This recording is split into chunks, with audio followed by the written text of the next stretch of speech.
Hello, Tealet friends. Sorry I'm a little late today. Really exciting Earth Day for me, but got myself into a little bit of trouble. My brother was showing me all these really incredible ways that I could utilize live stream magic to teleport around the world, and I got myself stuck in the roots of some tea trees in Yunnan. I swear in time I'm going to figure this out. I will become a professional and I will be able to move myself into other environments uh, freely. I think we're going to have a lot of fun once this happens. Today I'm a magical unicorn. Who knows what I'll be tomorrow? But I hope you enjoy my form and my place of being right now, which is in the soil. Such a beautiful place to be to celebrate Earth Day. Happy Earth Day, everybody. I hope you are all doing something to give respect and love to the earth. I know I am. I found myself in some deep tea tree roots. So, yeah, I'm going to be here for a second. It's been a lot of fun. I can do a little dance while I'm here.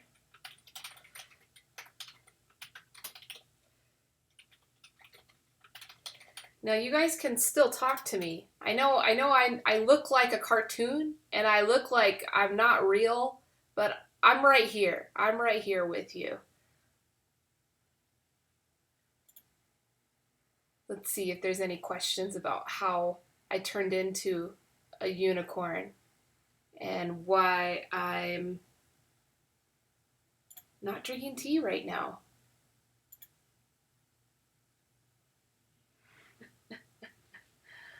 So yeah, I'm not gonna be able to move. My brother told me I can teleport and do all these magical things here, but unfortunately, I'm kind of stuck right here in this clay soil. But this is a good place to be, and this is a good place for us to talk about the roots of tea, which is perhaps one of the most important aspects of the tea plant. I know we love to brew the leaves, and when we think of tea, we always think of the two leaves in a bud leaf set, but I always like to think about the roots here. Let me see if I can point to some roots for you. Oh, it looks like my hands aren't working right now.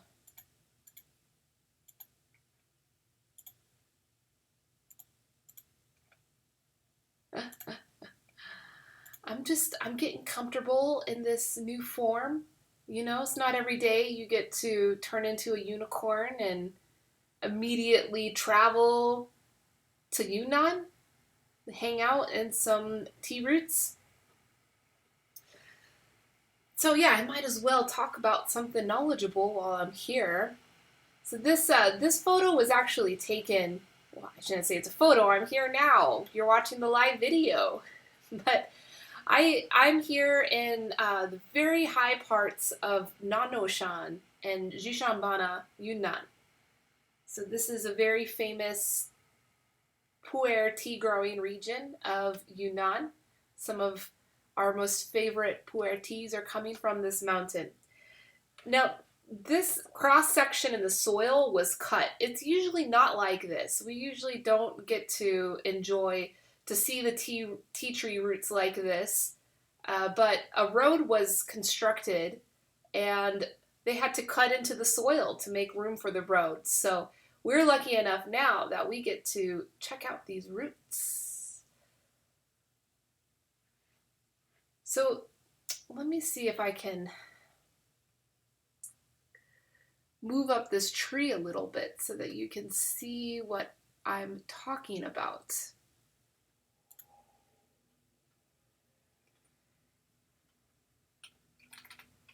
Okay, here we go. Here we go. Now you can see a little bit more. I'm not so much in the soil anymore. I'm a little higher up in the soil, so you can see the terrace that was cut for constructing this road a little bit better now. You see that rich soil, the top layer of soil where the tea tree is happily residing. That's the good stuff. But not to say that the stuff below is not good either. But you see the tea trees on the top, just right above my head, just here. You see those tea trees? Yeah, those tea trees. Yeah, those tea trees. They're kind of old. They're not that old. They're only about 60 years old. For Yunnan tea standards, that's not very old. Um, Sometimes you can go hiking in this mountain here, and you'll see tea trees that are 60 feet tall. Tea trees big enough to climb. Of course, I could climb one of these trees right now, but I don't know how to operate my limbs just yet. I can do a little dance, and I'll just like sway and dance with the trees while I'm here. I swear, I'm gonna get a lot better at this. Come back tomorrow. I'll be a lot better. So yeah, these tea trees are only about 60 years old. You can see the size of the trunks. That's one good way to see how old a tea tree is. Looking at a tea tree height is kind of a deceiving way of seeing how old a tree is, because farmers oftentimes prune the trees. So their growth is kind of stunted because every year the farmer will keep the tea tree cut down, but the trunk will continue to grow in girth. So if you really want to look at the age of a tree, you could look at the girth of the tea trunk at the base of the tree closest to the soil. So you can see these tea trees. Let's see if right next to my head. That's one. There's another one right here. So yeah, you can see I can move my head to signal where I'm going. So those are tea trees there. Everything else is just wonderful, beautiful, biodiverse, soil enriching love. And we want to love and support those things just as much as we love and support the tea that we drink. So I started this adventure in the soil with the roots, and I said that that's my favorite part of the tea tree. Even though there's so much wonderful, good-looking stuff going on up here. But if you look down at the roots now, you can see how deep they go. And that's important for tea trees that are grown from a seed. When the tea seed is germinated, it grows a very strong taproot. And actually, you can see that taproot here. I can't reach it. I can't reach it. Let me move over a little bit. Oh, technology. I'm going to figure this out. I'm going to move over just so I can show you that taproot. And also so I can get some practice on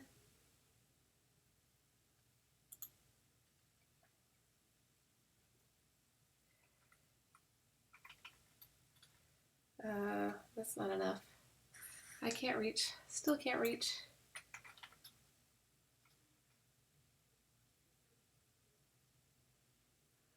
Oh dear. I'm gonna have to practice some more. I'll just reach over. You see that? You see that thick root? You can actually see it on the other tree that's on the right side of the frame. You see that one deep root that's going down from the tree? That's a very important taproot. And that taproot is going to grow just as deep as the tree is tall. And you can kind of see that in this frame of where I am, of how deep those roots are. And why it's important for us to value the condition of this deep soil, not just the lush, groovy,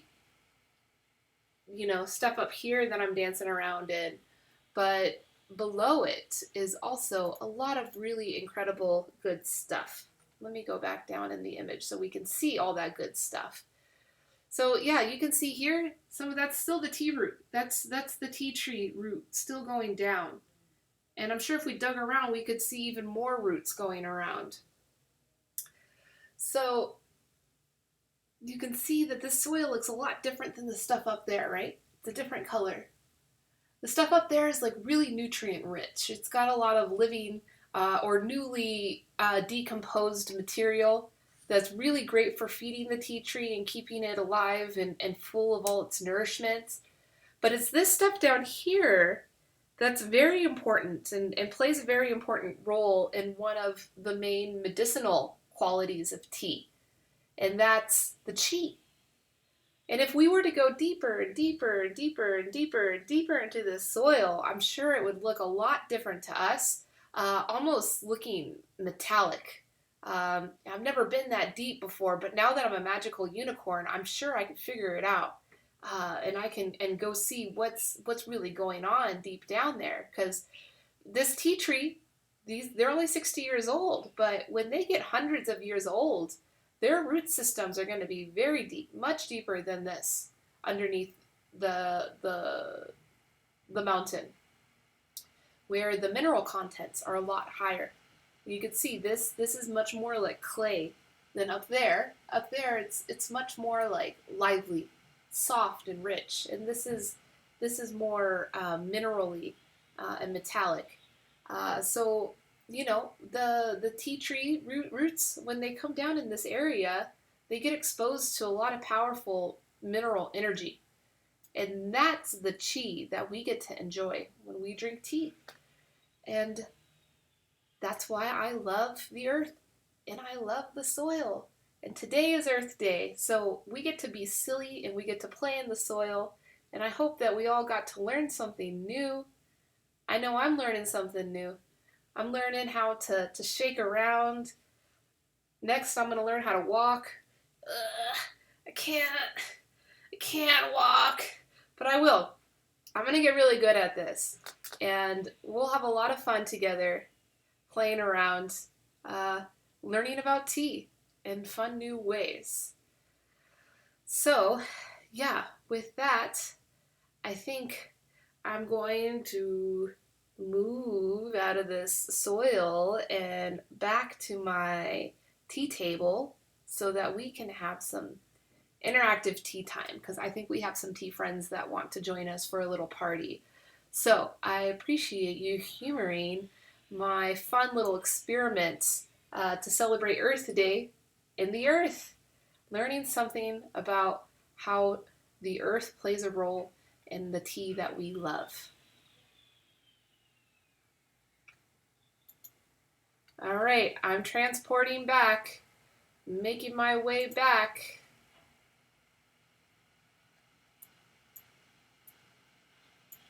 Let's see. Anybody want to see me? Can anybody see me? I know you can still hear me. I'm transporting through the ether, making my way back to my desk.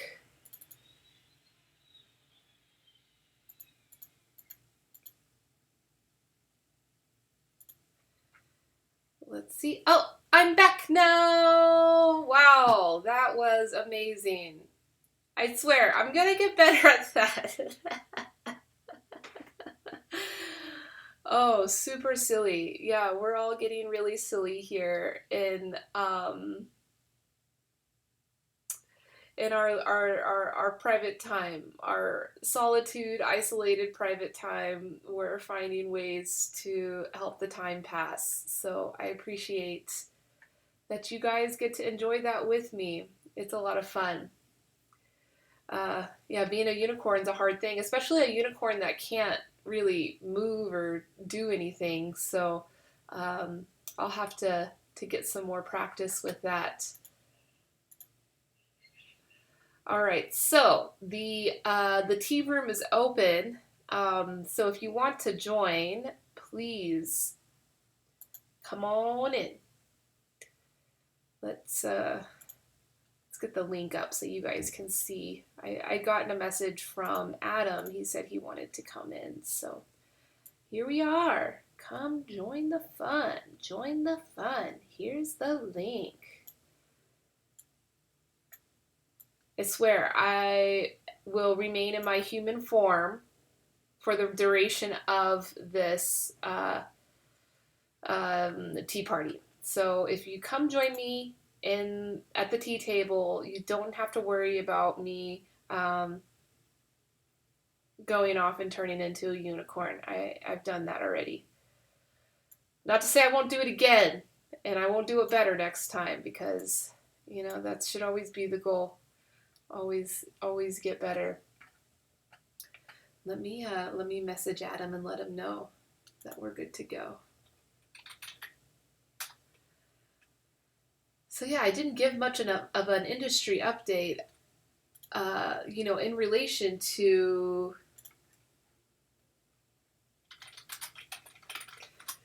Earth Day, and related also to my little adventure into the earth to look at the tea tree roots. I think that there is kind of an overarching positive impact from the pandemic that, with less workers out in the fields, there is less workers spraying chemicals and, removing all the weeds and the biodiversity, which are so important for retaining all of the nutrients and the goodness in the soil for our tea and for everything else too. We shouldn't just be looking at agriculture as trying to, give reverence to one crop only. We really should be looking about how we help everything, and how tea is just one incredible part of that whole. So that's my update for today. There has been a significantly less amount of chemicals that have been applied to the earth, so we can... Oh, Joe. Too bad. Well, I hope that you're working well, and if you have a passenger in your car right now, I hope they like tea, because that's what they're getting to listen about. Oh, that'd be a trip. That'd be a trip. To be subjecting your passengers to listening to this. I know I sure did that when I was an Uber driver. 100% of my passengers, actually no, I do respect, I don't do this anymore, but when I was an Uber driver, I did respect people's wishes of wanting quiet, and you could read that. You can pretty much read that the second that a passenger gets into your car. So if someone wanted some silence, I would totally give it to them. But if they were feeling social, which is the majority of people that got into my car, better believe I talked to them about tea.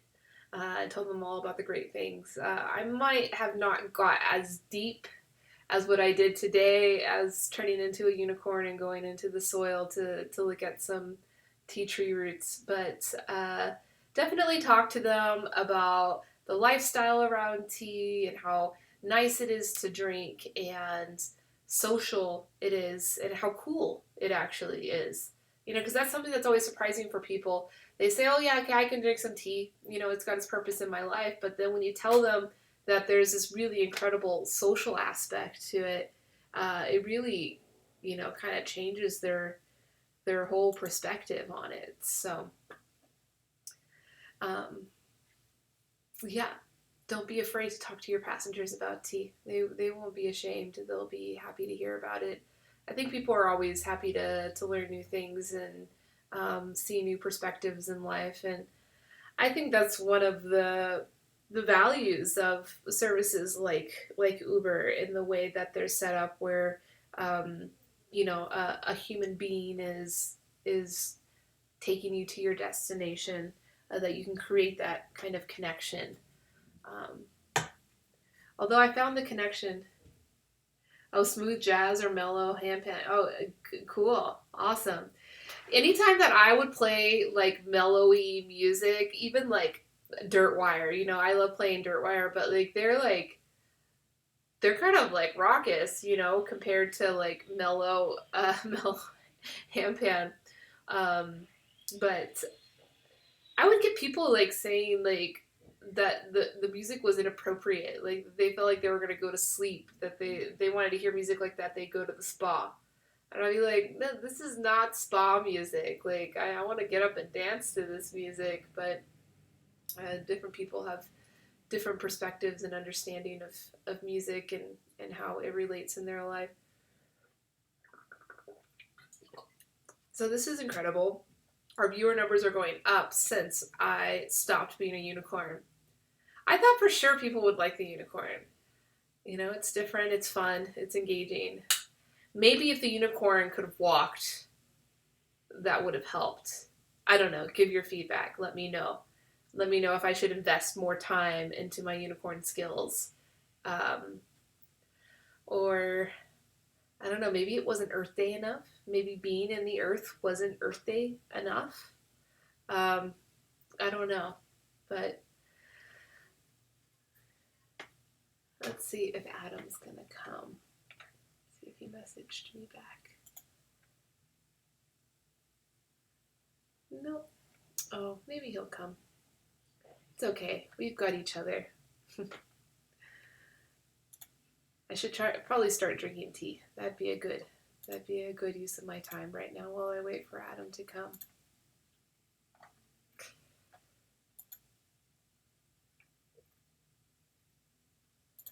Let's open the other one, see if there's any comments or anything. You know, I'm streaming from so many different places now, so I've got to keep up with everywhere.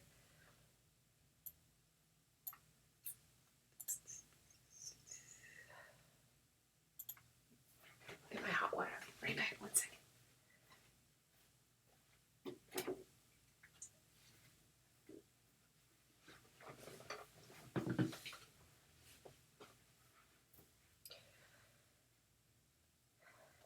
Oh, so YouTube got some good hits from it. Actually, no.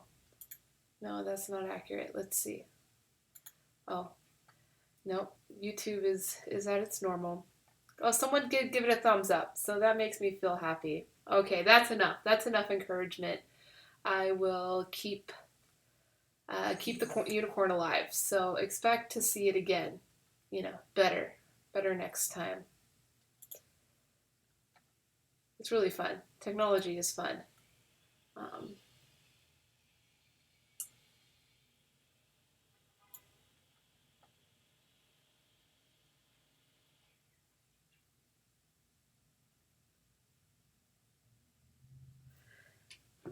Yeah, Dirt Wire.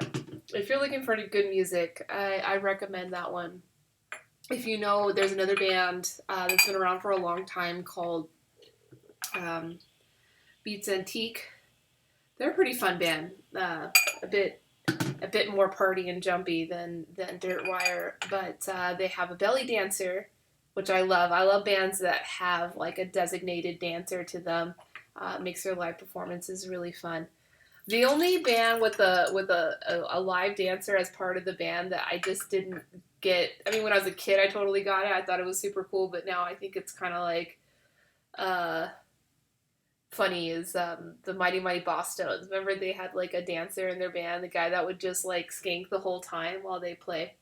Yeah, Beats Antique is a little bit different. Their dancer will have different costumes and different interactions, and she will actually play percussion. And there's several dancers. There's one main one, and then I think there's like several in the troupe, and they will play like additional percussion to accentuate the music.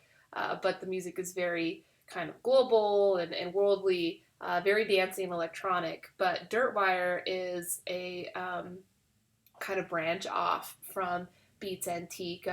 The main producer, kind of like the main guy on Beats Antique, formed this new band, Dirt Wire. It's three men that have all accomplished, skilled musicians that have traveled all over the world and interacted with different cultures to learn different music technique and, of course, instruments. And now they play like really kind of heady, mindful electronic world music. Super fun, really fun to listen to.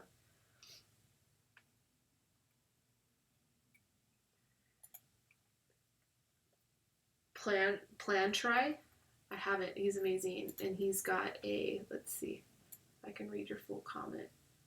He's got a feature with Dirt Wire. Oh, cool, awesome! I'll check him out. I mean, I'm sure if he's played with Dirt Wire, I've heard it before.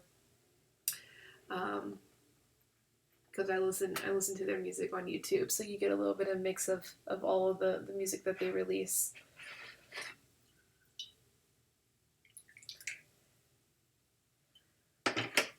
But yeah, good tea drinking music.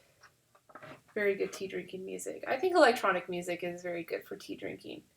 Kind of keeping like a high buzz energy while you drink.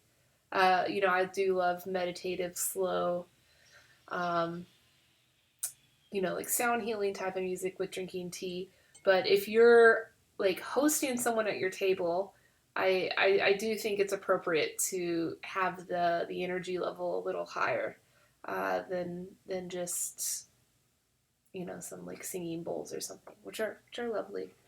I think that's really appropriate for a self practice. I know a lot of people enjoy drinking tea like in the morning when they're by themselves and kind of setting their intention for the day. So that totally makes sense and is awesome.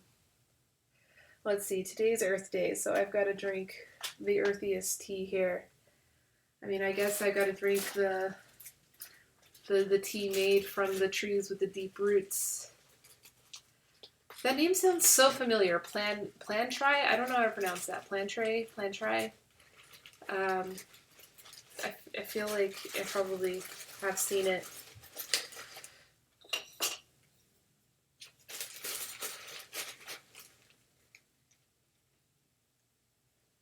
Let's see. You can see.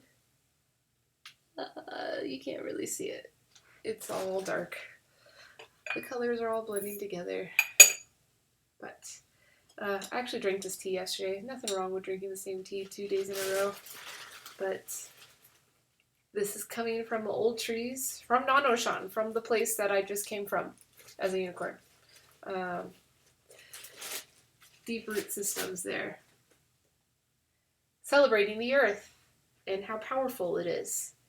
And yeah, the earth doesn't stop just at the rubbish on the top layer. It goes much deeper than that. And those things do affect us. And we should care about them. But of course, if you're caring about the top layer of the earth, that's great. It's a good start. But yeah, we do have to think deeper.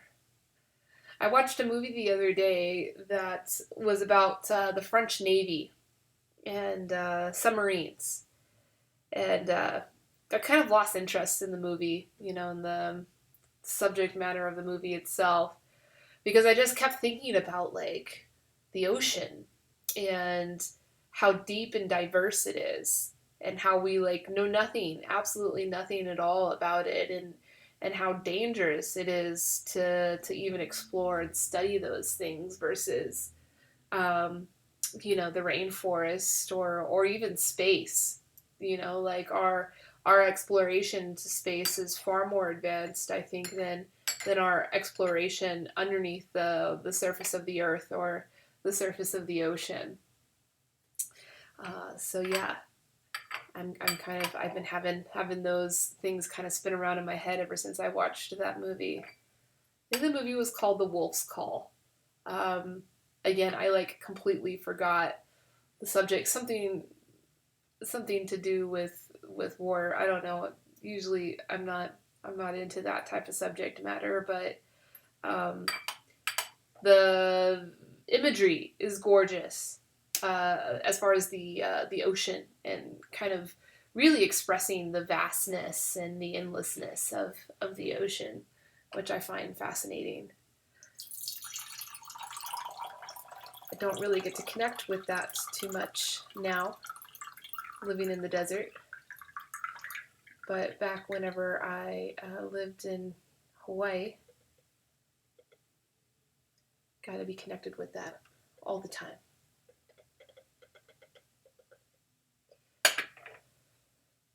Anybody doing anything special for Earth Day? Plantrai, okay. Plantrai, Plantrai. I didn't see the A there. Plantrai.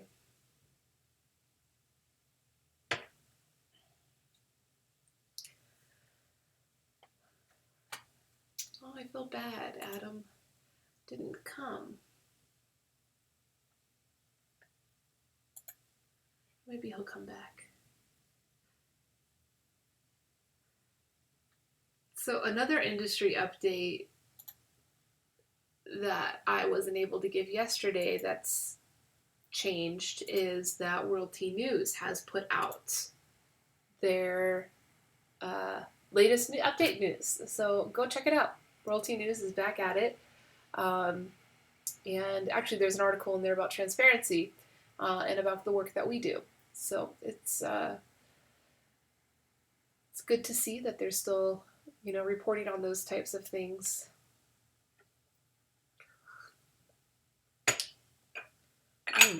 So I brewed it really light. Actually, my water cooled down. That's why. So that's why the color didn't come as dark as like yesterday. This is definitely coming out a really light brew.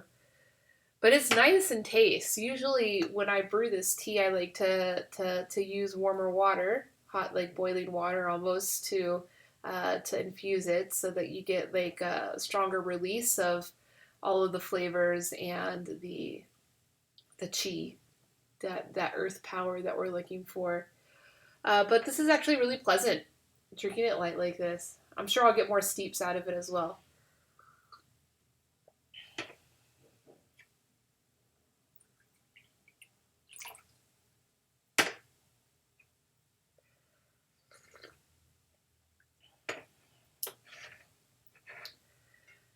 Yeah, I'm really excited to try out some more of those animations. That's super fun.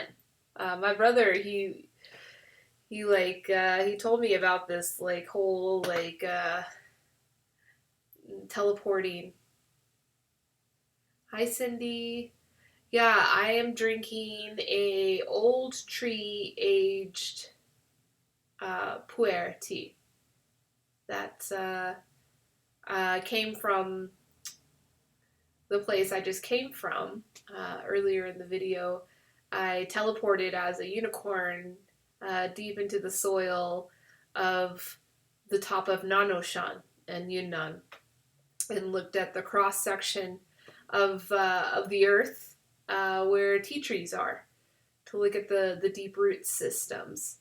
And so in pu'er tea, people often say that there's like this earthy character to it, like soil, like it tastes like soil, and that's not a negative flavor characteristic. I know it kind of seems silly that we would know what soil tastes like, but come on, we were all kids. We know. And not to say that soil is something delectable that we should be, garnishing all of our meals with, but there is some value to the essence of soil, and it's not just a flavor, it's also a feeling. It's a sensation of earthiness, and that earthiness comes from the root systems of tea trees used for harvesting pu'er tea. Now, you can make any type of tea from a tea tree grown from a seed that has that deep root system. But overall in the market, when you're looking for teas, if you want tea coming from seed-grown trees, Yunnan is really the only like conventional place that you can find that.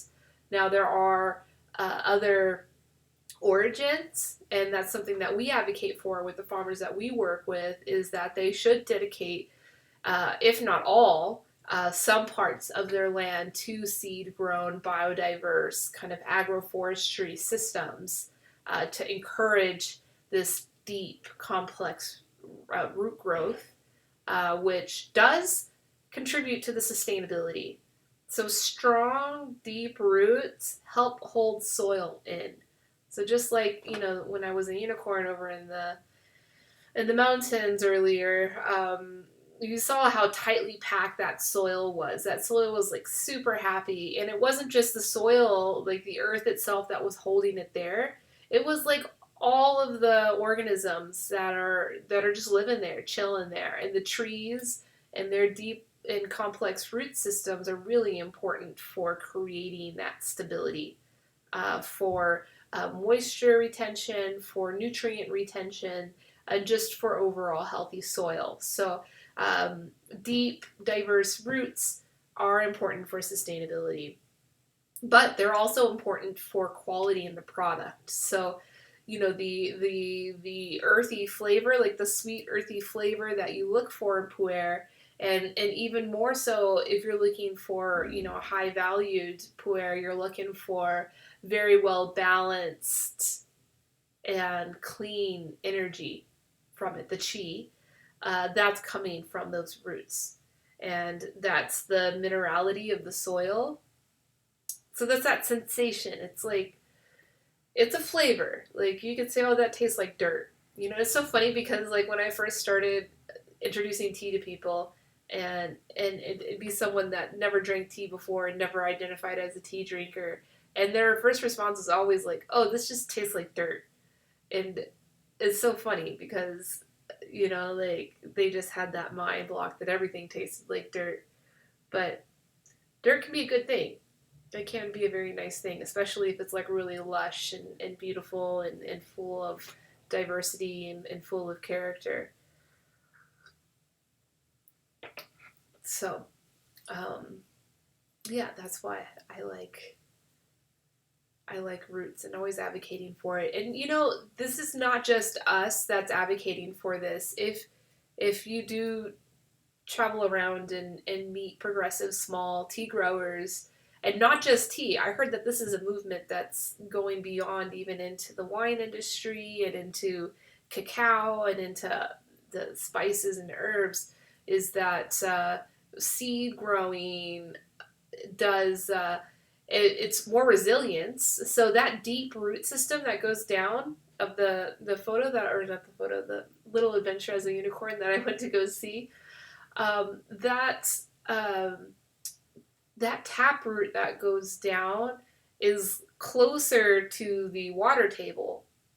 You know, every land has a water table, like store of water underneath the earth. That's what a well is. You know, you dig down to reach the water table and extract the water from there. You know, even when I lived in the Sahara Desert, there was wells there. You know, there was a water table there. And so when the tea tree has that deep taproot, even when it's young, it's going to be more resilient to drought, to other issues that might come along versus a clonal tea tree. So clonal tea tree is that's cute, Cindy. I like that. So Cindy says, "Tastes like dirt" is exactly what I said when I tasted my first pu'er just over a year ago. The best dirt I ever tasted. So that's exactly why, you know. And there are other teas that you can make from seed grown tea. You can make oolong tea or black tea. You know, like there are Yunnan teas harvested from these tea trees grown from seed that are made into black tea or white tea or oolong tea. And you can still sense that dirt earthiness to it.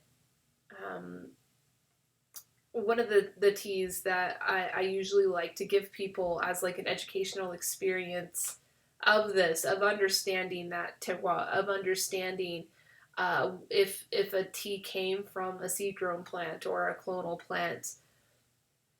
There's Teenir in South India. So Suresh, he was part of the virtual tea festival. He was actually our first presenter that was talking about biodiverse tea processing systems that his family has started up in their tea fields near Kannur in South India, Nilgiri.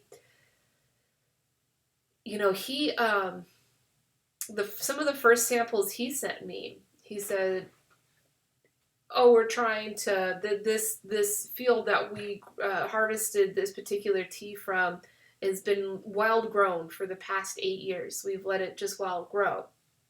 And I've seen that before in like Japan or other places where the tea farms are unkept.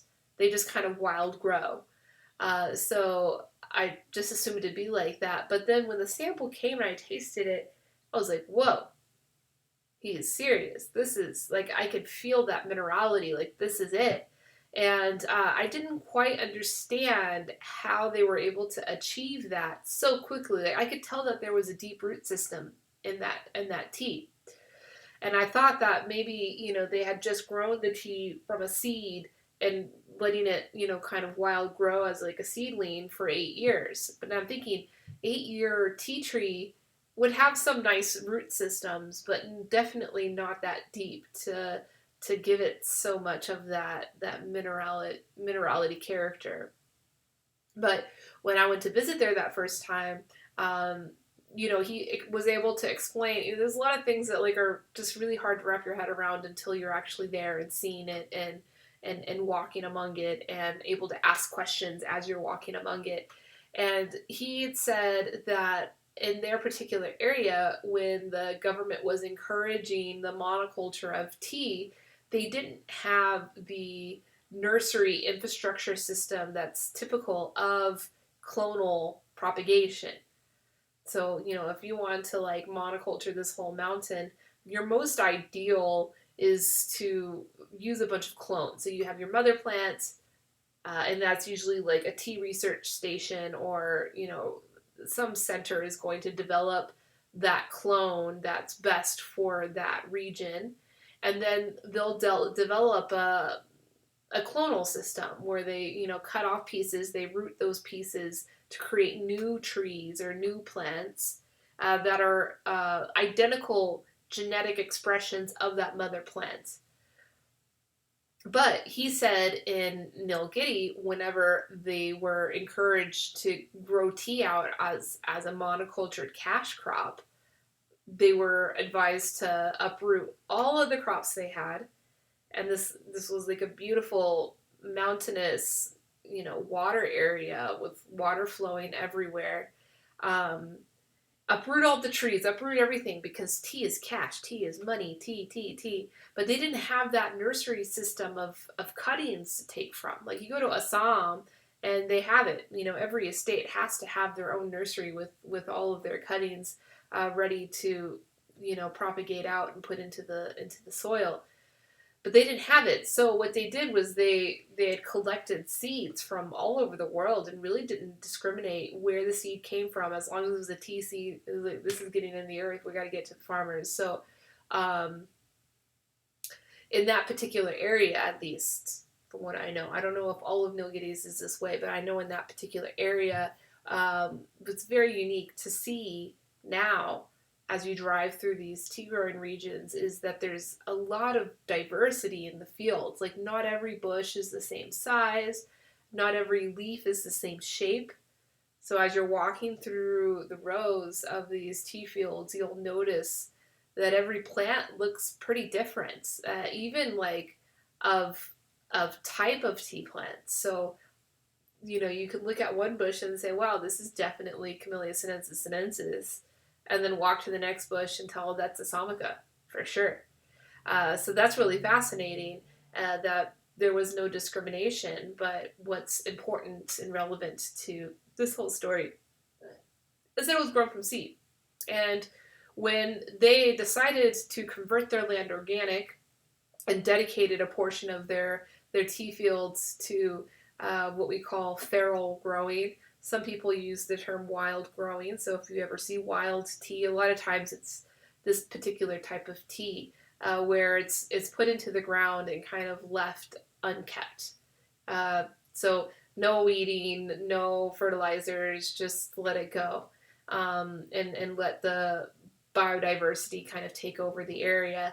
And so it's feral in the sense that it used to be domesticated, but now it's free. So it's kind of like the idea of like feral cats that are out, at the parks or whatever.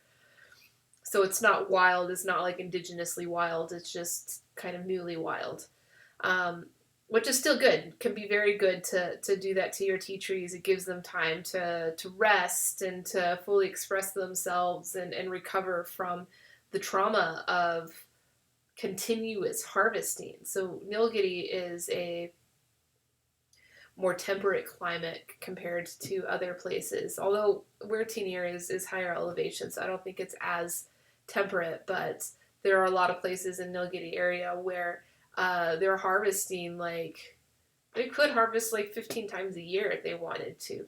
But that, does a great deal of trauma to the plants and is not conducive to high quality plant material. So it is good to give the tea trees some time to rest before harvesting so aggressively. A lot of the best teas in the world they're harvested just once a year.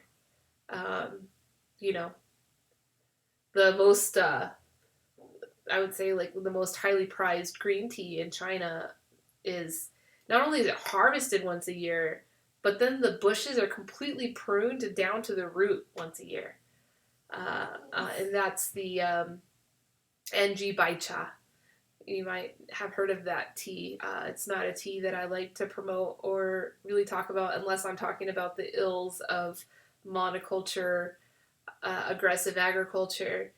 But Baicha, NG Baicha is a green tea. I called it a green tea, but I called it Baicha, which is white tea. And so it's a little confusing about why it's white. Well, it's white because it's like it's really light in complexion, the tea itself. Like if you brew it, it's made with just these very, very young, supple, buds. And when you brew it, it looks very light in complexion, like almost like a white tea.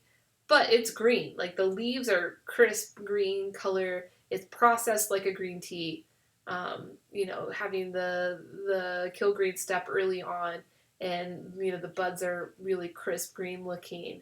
But then the brewed tea is very light in complexion, and the way that they get it to be white is because it's like virgin. It's like really new and crisp. So that trick that they do, and I guess you could do this with any variety of tea plant, is just this particular area that has this fetish and had built all this marketing power around this baicha is that they harvest it in the spring. So I mean, it's already probably done. It's long finished already. Very early season, they harvest the very young buds, and afterwards they prune the tree like all the way to the ground, and let it grow again. And so it takes like a whole year cycle until the new it's like a whole new seedling pretty much comes out of the base of that tea tree. So if you're in that area like right now, it is like the most depressing thing in the world because it is these really sad bald mountains. Maybe I'll show a picture just because it's pretty impressive to see.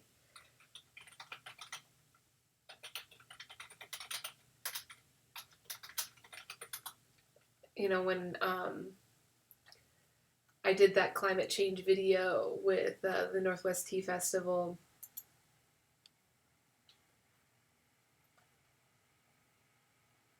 so yeah, here are some pictures. I'll just show you a picture.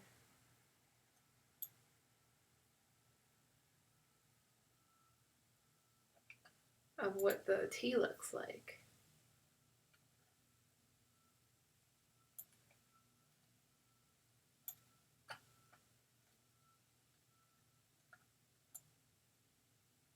I mean, if I just do a Google search, you can see this is what NG Baicha looks like.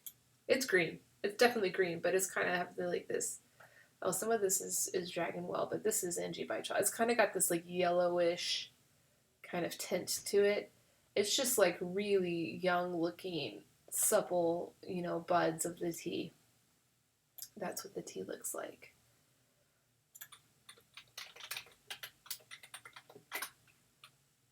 But yeah, when I did that video, I had provided that image as an example of kind of the sad part of tea production. See, not everybody they always show pictures of that beautiful green tea, but they never show pictures of the mountains afterwards because they're bald.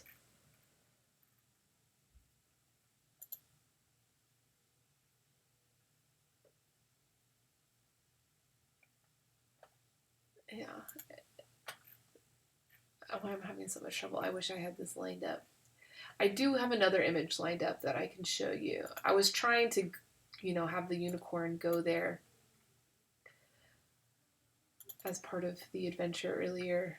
Oh, so here's something interesting. This is an interesting photo we can look at.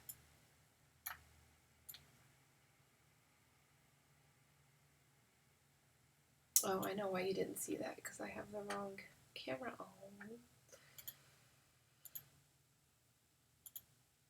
Here we go.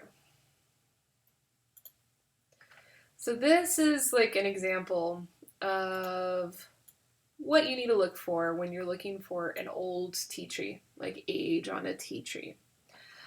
You want to look for this, I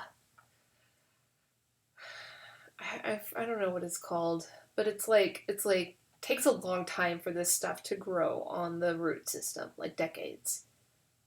So even though this root looks small, and I took this photo at eye level, so the tree, is not enormously huge.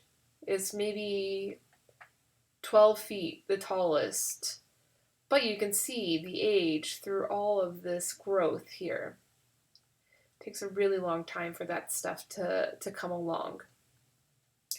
So if you're ever out adventuring for tea and some tea farmer tells you, oh, this tea tree's so tall, it's so old, we'll make the tea very expensive for you because it's so old, you want to go to the base of the trunk first and see how wide that is, and then also you want to look at the stems and the trunks of the tree to see the formation of all of these things. So yeah, it's not always about how, yeah, this tree is so short and these trunks are so kind of narrow because of all the pruning that the farmers have been doing to the trees over the decades. So this is a truly an old tree. Now, let's see. This is the one. This was a photo I wanted to show when I was a unicorn. I wanted to take you to this place. So this is actually really close to where that cross section of the tea tree roots that I showed earlier. This is just like overlooking a ridge on the other side of that cross section, onto the other side of the mountain. And what to notice here, it's similar to what I wanted to show with the Anji Baicha, is the clearing of the biodiversity. So you see that here, kind of pointing it with my mouse, you can see. This should be forest like everything else. I mean, you see all this lush forest everywhere, but here it's all been cleared and everything removed, for potentially the growth of tea. So there is some tea that's going into this kind of mindless monoculture work, but it also can be other crops. So like rubber or, usually it's like cash crops, and they rotate. It's just based off of where the market is, where the business opportunity is. Those crops will rotate. Like in Taiwan, a lot of the biodiversity was lost to the betel nut. When you see photos of tea growing areas in Nantou, Taiwan, you'll see all these like palm trees everywhere. You probably think, oh, that's cool. It's like tropical.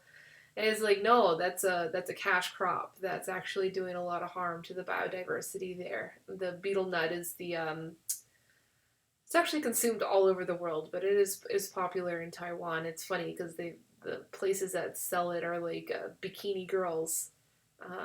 It's funny. But even in India and Africa, it's a very common product, but it's usually like grown locally and just consumed, by the local communities. But in Taiwan, it's a big business. I don't know what's being planted here. This was actually a new project, so this was pointed out to me by the tea farmers that were taking me into this area, that this was the slash and burn. That's what it's called. You've heard that term, slash and burn. That's what it is. And not only does the burning do damage to the environment, like they'll just come through here and put this all on fire. You've heard about the Amazon being on fire. Like that's the same concept, slash and burn. And it's not because they want to start forest fires. These fires are usually quite contained and controlled, because they only want to deal with their land and manage their own land. But they want to remove all that biodiversity there so that they can monoculture something to optimize their cash crop yields. So this is a sad thing that we don't want to see, in the not just in the tea world, but in all of the world. So that's my Earth Day celebration with you all.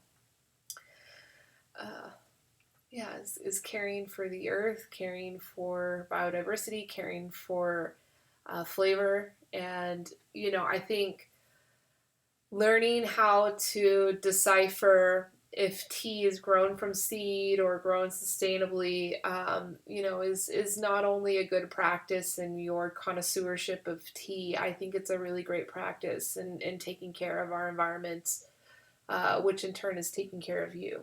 So I think with that said, I'm going to tune off. I've been here for about an hour.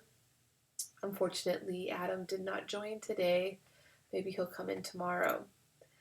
But I hope you all have a beautiful rest of your Earth Day, and I will see you tomorrow.